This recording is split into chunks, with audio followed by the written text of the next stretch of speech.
Hello everybody, it's a beautiful fall day, September 23rd, 2021, and I wanted to tell you a story, because I like to tell stories.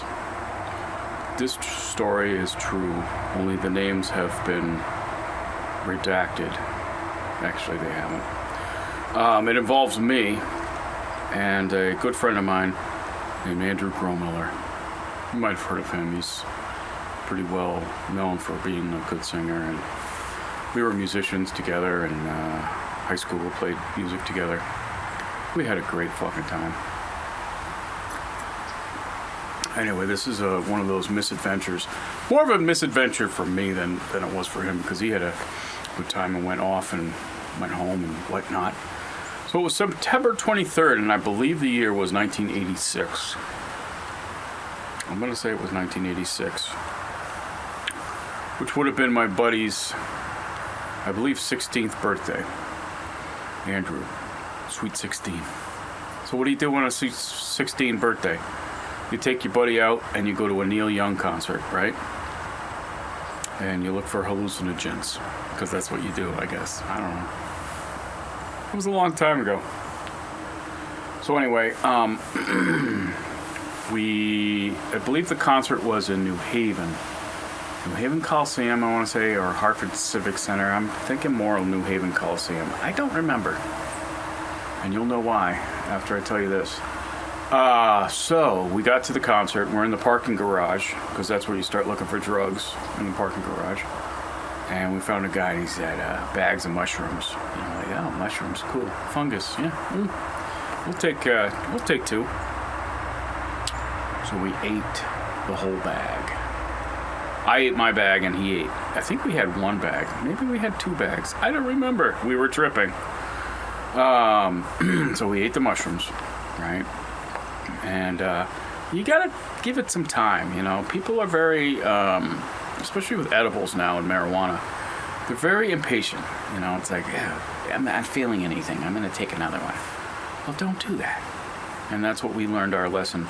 That's where we learned our lesson on that one. So anyway, I was like, yeah, I'm not really feeling anything.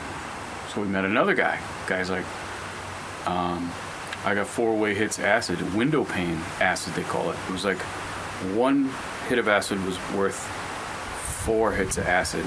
I don't know the math. I was not very good at math. Anyway, so we decided, well, these mushrooms are a bust. Let's eat the acid. Squeegee, the third eye. So we did. Okay. And we got to the concert, and we're in the concert, and we're watching Neil Young. And we love Neil Young. I love Neil Young, you know. But Neil Young has done a lot of different types of music. Okay. Basically, mostly to just piss off executives. That's what he did. He's like, I'm going to do an electronic album, because F you. You know, and that's how he did the album called Trans, which was, I believe, from 1980. So anyway, on this particular tour, this is before he did the blues thing, you know, and he does folk, and he does computer stuff, and he does this and that. That's just, you know, he's trying to reinvent himself, and, you know, aren't we all?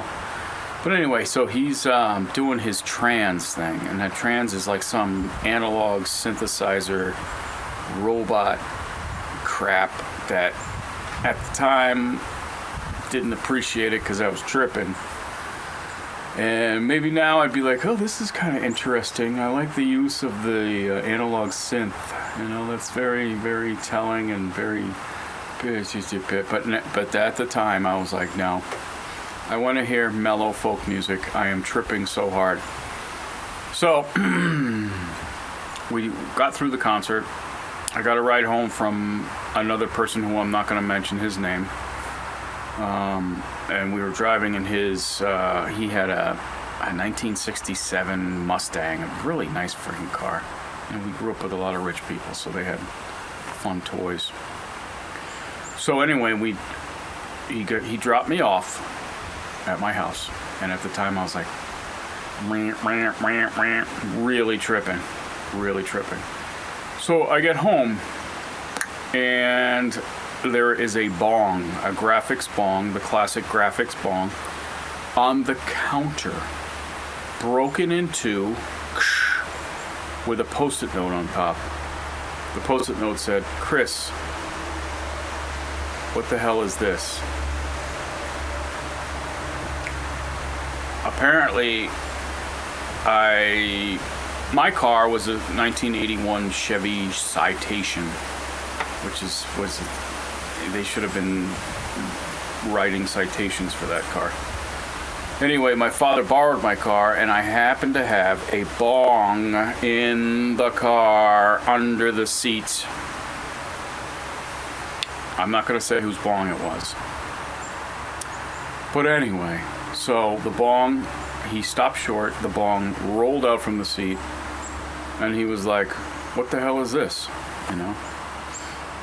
And obviously he knew it was some kind of drug paraphernalia, because anything that looks weird is a drug paraphernalia.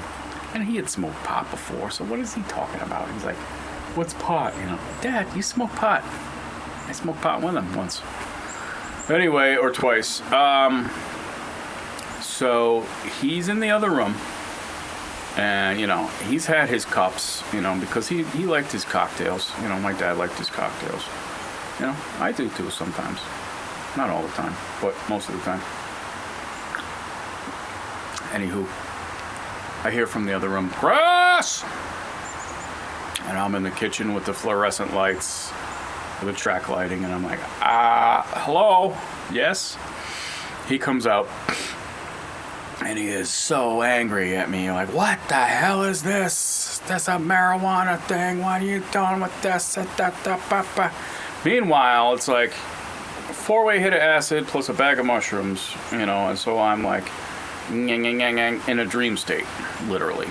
You know, I'm 17 years old, and my young mind is like, you know, scrambled like eggs.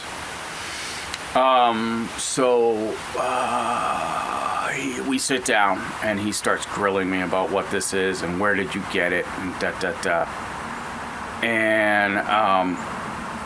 And finally, he throws me a phone book. "I want you to look up the name of the person who gave you this thing and tell me."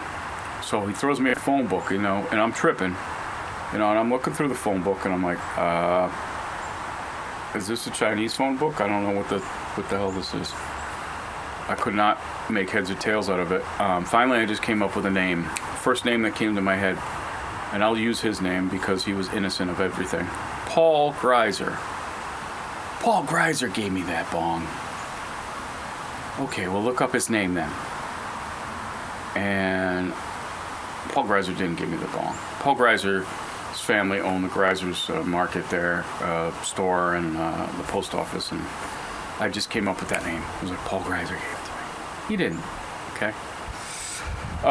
So Dad was like, "Yeah, give me his name in the phone book. Point out his name in the phone book." So I was like, "The phone book. Okay.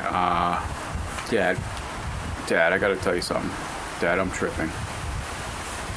I literally said, "Dad, I'm tripping." And he's like, "On acid, you know, and mushrooms." But I didn't tell him the mushroom part. I just said the acid, the blotter. And he's like, "You could have taken poison." You know, because he's from the generation that was kind of before the 60s, more like late 50s, you know, and didn't quite get into that, but, you know, dabbled in the marijuana a little bit, you know, with his teacher friends back in the day, and so he didn't understand marijuana, LSD. He just saw all the horror stories. So I said, "Dad, I'm tripping on acid. I don't know where his number is. I can't look it up. I apologize. Everything is melting." Okay? So Dad says, "Go to bed." Go to bed. Okay, I'll go to bed, but, you know, I'm probably not going to go to bed. That's just the way this drug is. You don't go to bed. So anyway, I go in my room, put my headphones on, and listen to Pink Floyd. Okay, well, that's what you're supposed to do. Did that, and the next morning, you know, the birds woke me up in the morning with their mocking, you know. Anytime you're tripping or doing cocaine in the night and you wake up, or you're still awake during the morning the dawn, you hear these the birds, and they're basically mocking you at that point. They're like, yeah, you're a fucking asshole. So I was expecting, I'm not going to go to school today. I mean, I'm going to call out. Dad says, no, that's your punishment. You're going to school today. I was like, Dad, I'm tripping. I'm still tripping. It's like, I don't care. You're going to school. I was like, ooh, that's a good punishment. Go to school tripping. That was the only punishment I got, by the way. So anyway, I get to school. I went to chorus. I was a singer, I'm still a singer. I think I'm a singer. I don't know what I am. But, so, nice friend of ours, music teacher, Mrs. Goldman, she's like,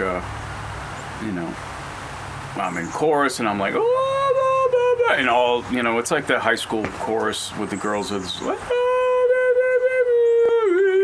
and I was like, oh my God, I can't handle this. This is too much. Mrs. Goldman, can I go into your office? I'm not feeling well. So I went in the office. Couldn't deal with chorus. Went to a social studies test. And I'm really good at social studies, but not when I'm tripping, because I couldn't even write my name. I remember just sitting there trying to write Chris Clark, and I couldn't. That's how tripping I was, if that's a thing. So anyway, I got through the school day and came home and was like very regretful, like I'll never take LSD again. And I was very careful after that, but that was the trouble I got into. My dad was like, you went to school. Okay, good. That's your punishment. Make sure you don't, fuck around too much with that shit. And then I was like, okay. But it was my friend's 18th or 16th birthday, and it was Neil Young, and I'll never forget it. Never forget it. September 23rd, 1986. Never forget it. What was I talking about? I don't know. Huh? What? Is this?